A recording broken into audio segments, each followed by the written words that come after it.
So what is up mga tol? So dito naman tayo sa bagong video natin. At bago ko simulan itong video na to, don't forget to subscribe, like, and share para update kayo sa mga bagong videos ko.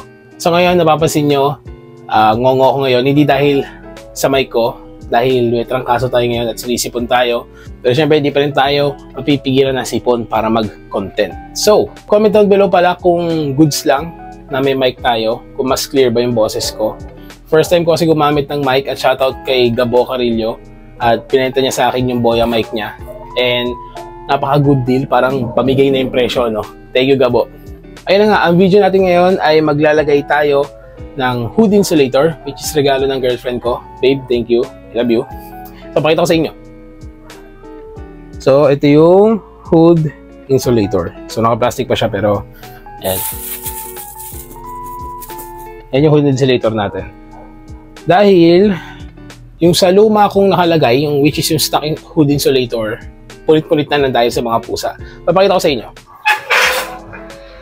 So, ayan. Ito yung si Rola ngayon. Napakadumi niya. Nakikita nyo dito, zoom in natin. Napakaputik. So, buksan natin yung hood. Let's go. So, ayan ngayon yung itsura ni Rola. Napakadumi. So, kakaulan. Yan, napakaputik na. So, buksan natin yung hood. Let's go.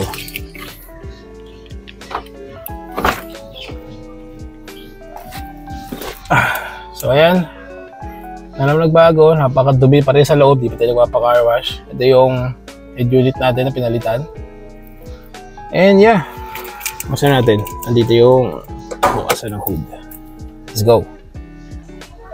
So, ayan. Nabuksan na natin yung hood. At ito yung hood insulator natin. Kita nyo ba? So, ayan. Pulit-pulit na siya. Ubas na yung laman loob niya. Tinip ko na lang yan.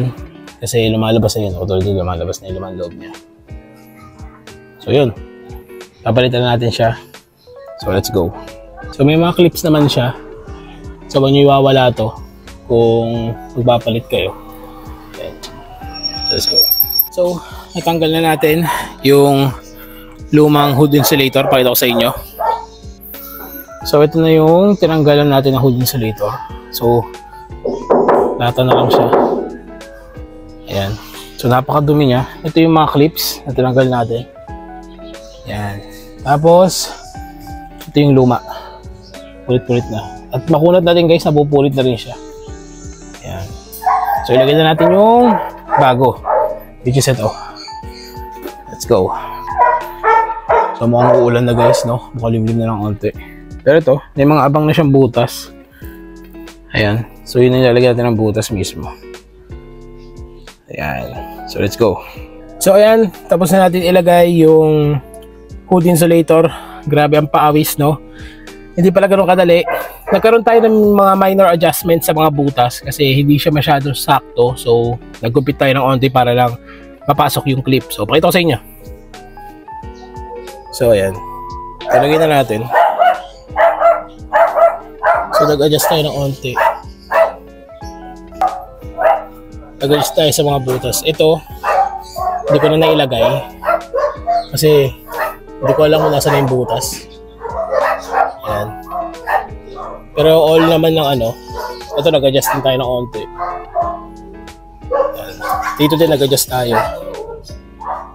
Pero all in all, fit naman siya. So yeah.